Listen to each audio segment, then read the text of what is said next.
shucks! 7!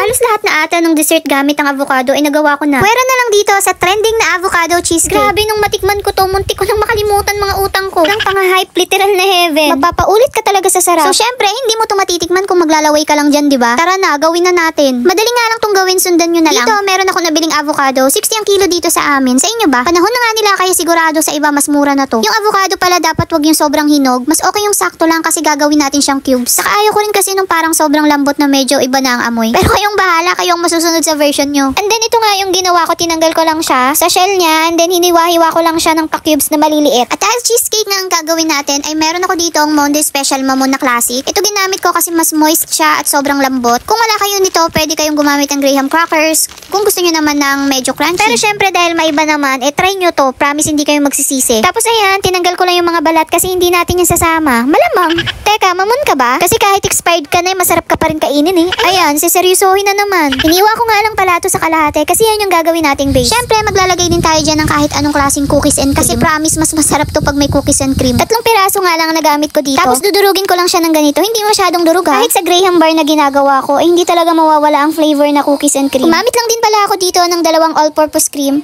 Kung ayaw nyo ng bagsak na butter, dapat naka-chill to overnight. Parang ganito. Gumamit din pala ako dito ng hand mixer para ma-double size natin ng cream. Parang ganito mga mi.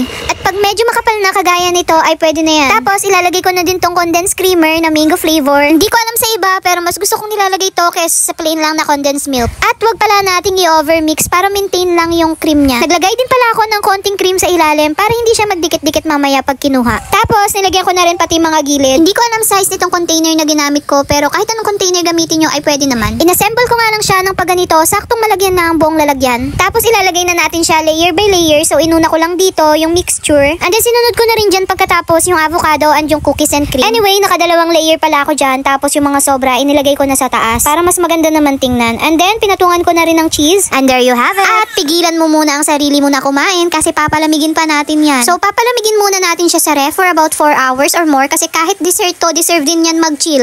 And after 4 hours ay hindi ko na pinatagal pa kasi hindi na talaga makapag-antay ang mga tao dito sa bahay. Mas takam na takam pa sila sa akin. Tipong mga ganyang bagay hindi na yung pinapatagal pa. Tingnan nyo naman, ewan ko na lang hindi pa kayo matakam niyan. At kapag natikman mo tong dessert na to, abay makakalimutan mo ding may utang ka. Pero wag mo akong sisihin ha. First time ko matikman yung ganitong klase ah. Sarap. Sarap nito kayo.